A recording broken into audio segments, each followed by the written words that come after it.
आज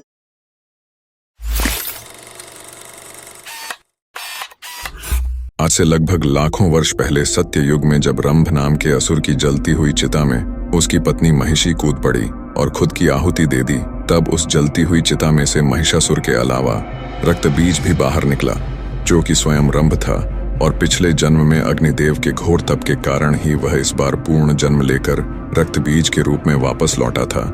रक्त बीज बेहद चतुर होने के साथ साथ अत्यंत बलशाली भी था। फिर भी वह अपने बल से संतुष्ट न था और इसीलिए वह अमर होने की कामना लिए जंगल की ओर चल पड़ा और फिर ब्रह्मदेव की तपस्या में लीन हो गया। तपस्या करते करते सैकड़ों वर्ष बीत गए, पर ब्रह्मदेव अब तक प्रकट न हुए। लेकिन रक्त बीज अपने तपस्या से तस से मस न हुआ। वह निरंतर ब्रह्मदेव को प्रसन्न करने के लिए अपने तपस्या में डूबा रहा और आखिर में ब्रह्मदेव को रक्त बीज के सम्मुख प्रकट होना ही पड़ा। जिसके बाद ब्रह्मदेव ने रक्त बीज को उसके गहरे तप से जगाकर अपना वरदान मांगने को कहा। फिर रक्त बीज ने ब्रह्मदेव को अपना अभिवादन देते हुए उनसे सीधा अमर होने का वरदान मांग लिया। जिसके बाद ब्रह्मदेव भी सोच में पड़ गए। काफी सोच विचार करने के बाद ब्रह्मदेव ने रक्त बीज को अमरता का वरदान देने से मना कर दिया, परंतु उन्होंने रक्त बीज को एक ऐसा वरदान दे दिया जो कि अमरता के वरदान से बिल्कुल भी कम न था। दरअसल इस वरदान के दौरान रक्त बीज के शरीर से निकले रक्त के हर बूंद के धरती के स्पर्श मात्र से ही और रक्त बीज पैदा होंगे और उनके भी रक्त के धरती के स्पर्श मात्र से और नए रक्त बीज पैदा होते ही रहेंगे, यानी कि रक्त बीज के पनपने की कोई सीमा न होगी। वरदान देने के बाद ब्रह्मदेव अंतर्धान हो गए, जिसके बाद रक्त बीज ठहाके लगाते हुए सीधा पाताल लोक के महिषी शासित क्षेत्र पहुंच गया। दरअसल पिछले जन्म में जब वह रंभ था तो उसे महिषी असुरों ने मिलकर समाप्त कर दिया था और अब इसी का बदला वह महिषी वंश से लेने के लिए वापस आकर उनके समक्ष खड़ा हो चुका था। और फिर रक्त बीज ने महिषी राज्य के अंदर मार काट मचाकर रख दी। उसने अकेले ही महिषियों के राजा समेत समस्त प्रमुख महिषी योद्धाओं को समाप्त कर दिया। फिर बाकी बचे और डरे हुए महिषी असुरों का स्वयं राजा बन बैठा और यह बात पूरे पाताल लोक में फैल गई, जिससे कि पाताल लोक के समस्त बड़े से बड़े असुर भी रक्त बीज के नाम मात्र से ही घबराने लगे। रक्त बीज पूरे पाताल लोक का शासक बन बैठा था। दिन यूं ही बीतते गए और एक दिन रक्त बीज को महिषासुर की याद आई और वह महिषासुर को ढूंढने पाताल लोक के अन्य राज्य की ओर निकल पड़ा, जहां उसे पता चला कि कई वर्ष पहले तो महिषासुर किसी 10 भुजाओं वाली विशालकाय देवी के हाथों वीर गति को प्राप्त हो चुका है। जिसके बाद यह सुनते ही रक्त बीज आग बबूला हो उठा और फिर वह देवी दुर्गा को पागलों की तरह जमीन से लेकर आसमान हर जगह ढूंढने निकल पड़ा, पर उसे देवी दुर्गा कहीं भी न मिली। फिर रक्त बीज के तमाम बार पूछने पर कोई भी असुर यह नहीं बता पाया कि वह 10 भुजाओं वाली विशालकाय देवी अचानक कहां से आई थी। जिसके बाद रक्त बीज एक गहरे चिंतन में पड़ गया। फिर उसने सोचा कि हो न हो उस 10 भुजाओं वाली विशाल देवी के बारे में ये देवताओं की पूजा पाठ करने वाले साधु संतों को अवश्य ही कुछ न कुछ पता होगा। फिर उसने अपने तमाम असुर सैनिकों को देवी दुर्गा का पता लगाने के लिए साधुओं के पास भेज दिया। जिसके बाद रक्त बीज के असुर सैनिकों ने बड़े ही क्रूर तरीके से साधुओं से उस विशालकाय 10 भुजाओं वाली देवी के बारे में पूछने लगे, पर किसी भी साधु संत के पास उनके सवालों का उत्तर न था। रक्त बीज की यह जानलेवा खोज देवी दुर्गा के लिए यूं ही जारी रही और वहीं दूसरी तरफ महर्षि कश्यप और दनु के 2 पुत्र शुंभ और निशुंभ नाम के 2 असुर भाई एक शांत वन में ब्रह्मदेव की तपस्या में कई वर्षों से लीन हुए बैठे थे। और फिर शुंभ और निशुंभ के सम्मुख अचानक ब्रह्मदेव का आगमन हुआ, जिसके बाद ब्रह्मदेव ने उनसे अपना इच्छित वरदान मांगने को कहा। जिसके बाद हर असुर की तरह शुंभ और निशुंभ ने भी ब्रह्मदेव से अमरता का वरदान मांग लिया, जिसके लिए ब्रह्मदेव ने उन्हें साफ साफ मना कर दिया। दरअसल शुंभ और निशुंभ दोनों भाई स्त्रियों के प्रति काफी आकर्षित थे और वे स्त्रियों को सिर्फ और सिर्फ संभोग की वस्तु मात्र ही मानते थे और इसीलिए ब्रह्मदेव ने इन 2 असुर भाइयों को लगभग महिषासुर जैसा ही वरदान दे दिया, जिसके दौरान शुंभ और निशुंभ का वध सिर्फ एक महाशक्तिशाली स्त्री के हाथों ही संभव था। और इसी बीच इंद्रदेव ने शुंभ और निशुंभ के बड़े भाई नमुच्ची को अपने निजी मतभेद के कारण मौत के घाट उतार दिया। जिसके कुछ वर्षों के बाद जब शुंभ और निशुंभ पाताल लोक अपने राज्य में वापस लौटे और अपने बड़े भाई नमुच्ची के मौत की खबर सुनी तो उनके क्रोध का ठिकाना न रहा, जिसके बाद उन्होंने स्वर्गलोक पे आक्रमण करने की ठान ली। फिर शुंभ और निशुंभ अपनी असुर सेना लिए स्वर्गलोक की ओर निकल पड़े, जहाँ की इंद्रदेव समेत समस्त देवता नृत्य का आनंद उठा रहे थे। फिर अचानक स्वर्ग पे शुंभ और निशुंभ समेत तमाम असुरों का आगमन शुरू हो गया, जिसके बाद देवता असुरों की इतनी बड़ी सेना को देख अचंभे में पड़ गए और देवता भी युद्ध के लिए असुरों के समक्ष डटकर खड़े हो गए। पर इससे पहले कि युद्ध का बिगुल बजता, निशुंभ ने अपना नियंत्रण खो दिया और अकेले ही इंद्रदेव के ऊपर टूट पड़ा, जिसके बाद इंद्रदेव और निशुंभ के बीच एक घमासान युद्ध प्रारंभ हो गया। दोनों एक दूसरे को बराबरी का टक्कर दे रहे थे। साथ ही देवताओं और शुंभ समेत असुरों की सेना अपने प्रतिद्वंदी के जीतने का इंतजार कर रहे थे। काफी समय तक शक्ति युद्ध और मल युद्ध चलते रहने के बाद इंद्रदेव ने आखिरकार निशुंभ को वहीं धूल चटा दी, जिसके बाद शुंभ और निशुंभ समेत पूरी असुर सेना का आत्मविश्वास युद्ध से पहले ही डगमगा गया। और वहीं इंद्रदेव के जीतने के बाद देवताओं का आत्मविश्वास ठहाके लगाने लगा था। फिर युद्ध का बिगुल बजा और देवताओं के साथ असुरों का युद्ध प्रारंभ हो गया। इस युद्ध में देवताओं ने खुलकर अपनी शक्तियों को शुंभ और निशुंभ समेत पूरे आसुरी सेना पे बरसाना शुरू कर दिया, जिसमें आसुरी सेना पूरी तरह घायल होने लगी। जिसके बाद शुंभ और निशुंभ ने भी अपने वरदानी ताकतों का इस्तेमाल करना शुरू कर दिया, जिसका देवताओं पे कुछ खास असर न हुआ। यहाँ तक कि देवता असुरों के साथ उपहास करते हुए युद्ध करने लगे थे। शुंभ और निशुंभ समेत पूरी आसुरी सेना देवताओं के समक्ष लाचार नजर आ रही थी। देवता यूं ही ठहाके लगाते रहे और असुर युद्ध को पूरी तरह से हारने की कगार पे आ चुके थे कि अचानक हारे हुए असुरों के पीछे से एक और जोरदार ठहाके लगाने की आवाज आने लगी, जिसपे सभी देवता मौन हो गए और कुछ देर के लिए सोच में पड़ गए। जिसके बाद आगमन हुआ रक्तबीज का, जो कि ठहाके लगाता हुआ हारे हुए तमाम असुरों के अंदर एक उम्मीद जगाता हुआ आगे बढ़ता चला आया और देवताओं के समक्ष आ खड़ा हुआ। उसके मात्र ठहाके लगाने से ही पूरा इंद्रासन कांपने लगा था। साथ ही उसे देख इंद्रदेव समेत सभी देवता भी थड़ थड़ कांपने लगे थे। दरअसल रक्तबीज उस समय स्वर्गलोक पिछले जन्म में इंद्रदेव के हाथों मारे गए अपने भाई क्रंभ का बदला लेने आया था। फिर इंद्रदेव ने कुबेर को एक संकट संकेत भेजा, जिसके कुछ क्षण के अंदर ही कुबेर अपने तमाम यक्षों के साथ स्वर्गलोक में प्रकट हुए और फिर सभी देवताओं ने मिलकर रक्तबीज और शुंभ निशुंभ समेत सभी असुरों पे अपनी पूरी क्षमता के साथ टूट पड़े। जिसके बाद एक भयंकर युद्ध प्रारंभ हो गया। इस युद्ध में देवता और असुर दोनों ही बराबरी उत्साह के साथ युद्ध कर रहे थे। यहाँ शुंभ और निशुंभ ने तो देवताओं को इस बार कांटे की टक्कर दे ही रहे थे और वहीं रक्तबीज अकेले ही बड़ी तेजी से पूरे यक्षों का नामो निशान मिटाए जा रहा था। युद्ध यूं ही कुछ समय तक चलता रहा, पर कुछ समय के बाद देवताओं के सभी यक्ष सेना समाप्त हो चुके थे और अब इस युद्ध में असुरों का पलड़ा पूरी तरह से भारी हो चुका था। जिसके बाद रक्तबीज समेत शुंभ और निशुंभ एक साथ मिलकर सभी देवताओं के ऊपर टूट पड़े, जिनके भय से इंद्रदेव और कुबेर समेत सभी देवता स्वर्ग से अंतर्धान हो गए। जिसके बाद शुंभ और निशुंभ रक्तबीज के दम पर स्वर्गलोक को पूरी तरह से जीत चुके थे और वे रक्तबीज से काफी प्रभावित भी हुए। जिसके बाद शुंभ और निशुंभ ने रक्तबीज के समक्ष अपना सेनापति बनने का प्रस्ताव रखा और साथ ही उसके हर कार्य में बराबरी का सहयोग देने का वादा भी किया।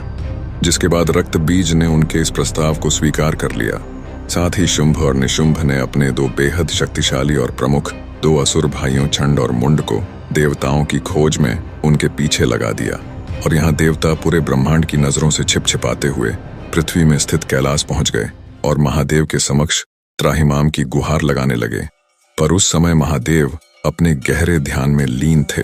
काफी समय तक त्राहिमाम की गुहार लगाने के बावजूद भी महादेव तो अपने ध्यान में ही लीन रहे, परंतु देवी पार्वती अपने गुफा से निकलकर बाहर आईं और देवी पार्वती ने देवताओं से त्राहिमाम का कारण पूछा। जिसके बाद सभी देवता उन्हें सारी बात बताने लगे कि तभी वहां देवताओं को ढूंढते हुए दोनों असुर भाई चंड और मुंड भी कैलाश पहुंच गए और चुपके से देवताओं की सारी बातें सुनने लगे कि तभी चंड और मुंड का ध्यान देवी पार्वती की ओर गया और उनकी आंखें वहीं फटी की फटी रह गईं। उन्होंने आज तक इतनी सुंदर स्त्री कहीं भी देखी न थी उनका पूरा ध्यान देवताओं से हटकर सिर्फ देवी पार्वती की ओर केंद्रित हो गया।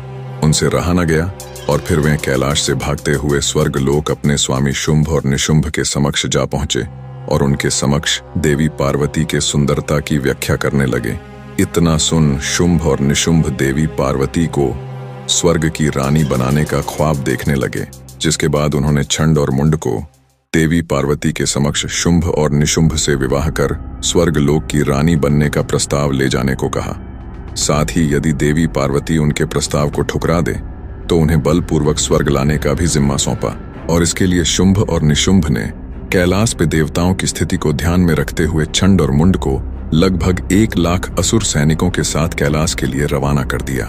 और यहाँ देवी पार्वती समस्त देवताओं को दोबारा से युद्ध करने की रणनीति समझा ही रही होती हैं कि अचानक वहां छंड मुंड समेत विराट आसुरी सेना आ धमकती है और शिव गणों को परास्त कर आगे बढ़ते हुए महादेव के पवित्र स्थल में आ खड़े होते हैं, जिन्हें देख देवता क्रोध से भर जाते हैं। पर देवी पार्वती तत्काल ही देवताओं को शांत करा देती हैं और फिर छंड और मुंड आगे बढ़कर देवी पार्वती के समक्ष शुंभ और निशुंभ का प्रस्ताव रखते हुए देवी पार्वती को स्वर्ग चलने की बात कहते हैं, जिसपे देवी पार्वती अत्यंत ही क्रोधित हो उठती हैं और छंड मुंड को अपनी विराट सेना लेकर वापस लौट जाने के लिए बोलती हैं। यह सुन चंड मुंड देवी पार्वती को अपशब्द सुनाने लगते हैं, जिसे सुन वहां खड़े देवताओं के भी रोंगटे खड़े हो जाते हैं और देवी पार्वती अत्यंत ही क्रोधित। और यह अपशब्द देवी दुर्गा भी अपने देवी लोक में बैठे बैठे सुन रही थी और प्रचंड रूप से क्रोधित हो रही थी। छंड और मुंड देवी पार्वती को सीधे तरीके से न चलने पर केश पकड़कर घसीट कर ले जाने की बात कहने लगे, जिसके बाद देवी दुर्गा से अपने अवतार देवी पार्वती का यह अपमान सहन नहीं हुआ और फिर देवी दुर्गा ने कैलाश पर ध्यान में बैठे महादेव को एक दिव्य संकेत भेजा और दूसरा दिव्य संकेत देवी पार्वती को भेजा, जिसके द्वारा देवी दुर्गा ने देवी पार्वती के एक अंश को महादेव के गले में प्रवेश कराया, जो कि महादेव के गले में स्थित विष से भर उठा। फिर वही विष से भरा हुआ अंश वापस देवी पार्वती के अंदर आकर समाहित हो गया और यह होता हुआ सिर्फ देवी दुर्गा, देवी पार्वती और महादेव के अलावा और कोई भी न देख या जान पाया। जिसके बाद पहले से ही अत्यंत क्रोधित देवी पार्वती के शरीर का रंग अचानक नीला पड़ने लगा, जिसके बाद देवी पार्वती के शरीर का आकार भी बदलना शुरू हो गया। फिर देवी पार्वती का कद काठी पर्वतों के समान विशालकाय बन गया। फिर देवी पार्वती के इस काली रूप को देख छंड मुंड समेत पूरी आसुरी सेना थड़ थड़ कांपने लगी और देवता अचंभित मगर प्रसन्न हो उठे। जिसके बाद देवी काली ने एक जोरदार गर्जना भरी और उनके गर्जना मात्र से ही छंड मुंड समेत समस्त असुर सेना बहरे होने के साथ साथ हवा में झटके खाकर दूर जा गिरे। फिर देवी काली ने अपने दोनों हाथों में दिव्य तलवार प्रकट कर लाखों असुरों के ऊपर टूट पड़ी। देवी काली अपने दोनों तलवारों से तमाम असुरों का विनाश करने लगी।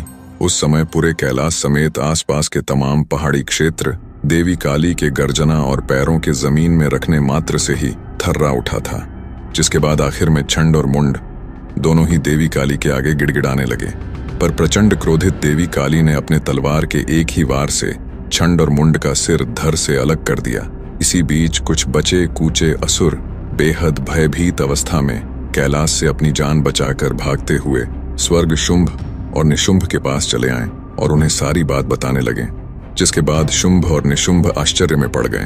फिर उन्होंने देवी पार्वती के सम्मुख खुद ही जाने की सोच ली, पर तब उन्हें ब्रह्मदेव का वो दिया हुआ वरदान याद आया, जिसमें उन्होंने शुंभ और निशुंभ को सिर्फ एक परम शक्तिशाली स्त्री के हाथों ही वध होने का वरदान दिया था। और देवी पार्वती के इस भयंकर और विकराल रूप की व्याख्या सुनकर उन्होंने खुद को वहीं रोक लिया। फिर शुंभ और निशुंभ को अपने मित्र और सेनापति महाप्रलयनकारी रक्तबीज की याद आई। फिर उन्होंने सोचा कि देवी पार्वती के इस विकराल काली रूप को रक्तबीज ही काबू में ला सकता है और देवी पार्वती को अपने बल पूर्वक स्वर्ग तक ला सकता है। जिसके बाद उन्होंने रक्तबीज को याद किया। फिर कुछ क्षण के बाद रक्तबीज शुंभ और निशुंभ के सम्मुख प्रकट हुआ और उसे स्वर्ग बुलाने का कारण पूछा। जिसके बाद शुंभ और निशुंभ ने रक्तबीज को सारी बात बताई और रक्तबीज के सम्मुख प्रचंड क्रोधित देवी पार्वती को काबू में कर स्वर्ग लोक तक लेकर आने का प्रस्ताव रखा। जिसके बाद देवी पार्वती के इस भयंकर और विशाल काली रूप की व्याख्या सुनकर रक्तबीज को देवी पार्वती पे संदेह हुआ और उसने सोचा कि अब शायद उसकी वर्षों की तलाश यहीं खत्म हुई। जिसके बाद रक्तबीज ने शुंभ और निशुंभ के इस प्रस्ताव को आसानी से स्वीकार कर लिया और निकल पड़ा कैलाश की ओर। और यहाँ कैलाश में देवी काली शांत होते हुए देवी पार्वती के रूप में वापस आ ही रही होती हैं कि अचानक कैलाश में रक्तबीज का आगमन होता है, जिसको देख सभी देवता डर से थर्रा उठते हैं और रक्तबीज ठहाके लगाता हुआ देवी पार्वती के सम्मुख चला आता है। रक्तबीज जैसे खूंखार असुर को सामने देख देवी पार्वती का खून वापस से खौल उठता है और देवी पार्वती वापस से विशालकाय काली का रूप धारण करने लगती हैं। फिर रक्तबीज अपने सम्मुख इतनी बड़ी कदकाठी की भयंकर वीरांगना को देख समझ जाता है कि यही है दुर्गा और यही है काली। फिर रक्तबीज भी महिषासुर के बदले की आग में जलते हुए अपने अंदर वर्षों से पल रहे क्रोध को जगा लेता है और देवी काली पे अपने भयंकर और विस्फोटक अग्नि से प्रहार कर देता है।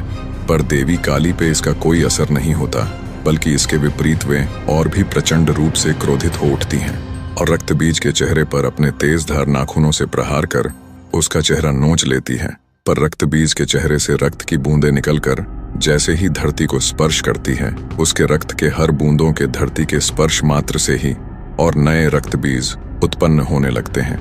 और यह देख सभी देवता आश्चर्य से भर उठते हैं और देवी काली गुस्से में आग बबूला होते हुए अपने दोनों हाथों में दिव्य तलवार प्रकट कर तमाम रूप से उत्पन्न हुए रक्तबीज पे अंधाधुंध प्रहार कर उनके सिर को धड़ से अलग करने लगती हैं। परंतु रक्तबीज मरने की जगह और भी अधिक और अनगिनत संख्या में उत्पन्न होने लगता है। फिर देवी काली ने अपने और 2 भुजाओं को प्रकट कर अपने 4 भुजाओं से अधिक भी मात्रा में उत्पन्न हो चुके रक्तबीजों को समाप्त करने लगी।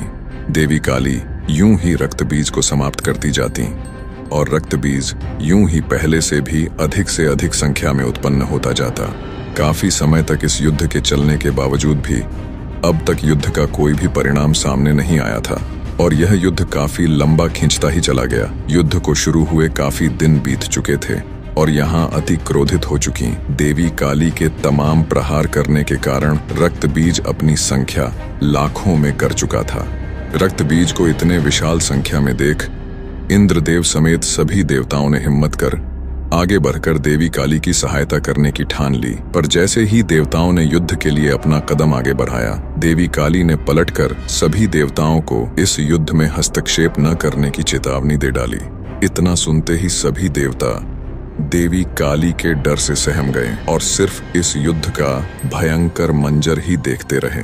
और यहाँ लाखों रक्तबीज अपने हाथों में तलवार प्रकट कर देवी काली को चारों ओर से घेरने लगे कि तभी देवी काली को देवी दुर्गा का संकेत मिला, जिसमें देवी दुर्गा ने देवी काली को रक्तबीज पर हमला न करने की सलाह दी और तमाम रक्तबीज को एक साथ में समाप्त करने का उपाय सुझाया।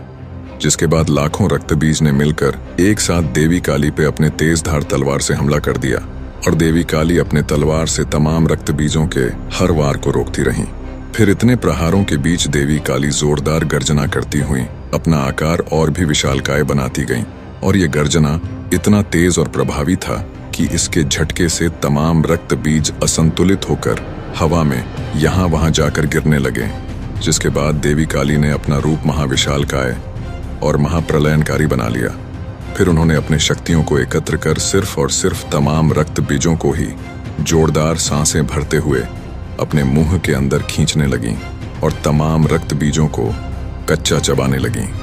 उन्हें कच्चा चबाते हुए उनके रक्त को घूंट घूंट पीने लगीं और काफी समय तक देवी काली लगातार ऐसा ही करती गईं। जिसके बाद धरती में मौजूद तमाम रक्तबीज अब पूरी तरह से देवी काली द्वारा खत्म हो चुके थे। जिसके बाद तमाम देवी देवता समेत गंधर्व और यक्ष बेहद प्रसन्न हुए और देवी काली पर फूलों की बारिश करने लगे।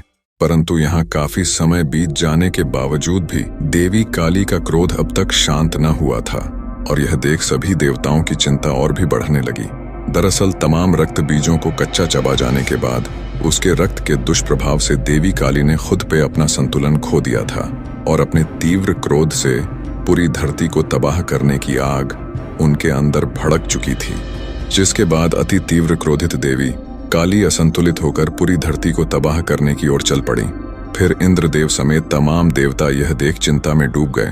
फिर उन्होंने श्री विष्णु को याद किया, जिसके बाद कैलाश में श्री विष्णु का आगमन हुआ और तमाम देवता श्री विष्णु से देवी काली को रोकने की गुहार लगाने लगे, जिसे कि श्री विष्णु अपने लिए नामुमकिन कार्य बताते हुए महादेव के लिए एक मुमकिन कार्य बताया और श्री विष्णु समेत सभी देवताओं ने महादेव को अत्यंत ही गहरे ध्यान से जगाने के लिए प्रार्थना करने लगे। जिसके बाद महादेव ने अपनी आंखें खोलते हुए श्री विष्णु को नमन किया और अपनी आंखों से तबाही से बिखरे पड़े कैलाश को देखा। फिर सभी देवताओं ने महादेव को सारी बात बताई, जिसके बाद महादेव की नजर काफी दूर तक पहुंच चुकी विशालकाय देवी काली पर गया। फिर महादेव अपने स्थान से अंतर्धान होकर अपना आकार बदलकर सीधे चले आ रही देवी काली के मार्ग पर लेट गए। जिसके बाद प्रचंड क्रोधित अवस्था में चलते चलते अचानक देवी काली का पांव मार्ग पर लेटे हुए महादेव के छाती के ऊपर पड़ गया। फिर जैसे ही देवी काली की नजर पांव के नीचे दबे महादेव पे पड़ी, वैसे ही उनका सारा क्रोध शांत हो गया और साथ ही उन्हें अपनी भूल का आभास भी। जिसके बाद देवी काली अचानक सामान्य आकार में आती हुई देवी पार्वती का रूप लेने लगी। फिर मूर्छित होकर धरती पे गिरने लगी कि अचानक महादेव ने देवी पार्वती को थाम लिया और उन्हें उठाकर अपने स्थान पे लेकर आए। देवी पार्वती को मूर्छित अवस्था में देख तमाम देवी देवता समेत शिवगण चिंतित हो उठे। फिर महादेव देवी पार्वती को चेतना में वापस लेकर आए और यह देख सभी देवी देवता समेत पूरा कैलाश खुशी के मारे झूम उठा। पर काली अवतार धारण करने के कारण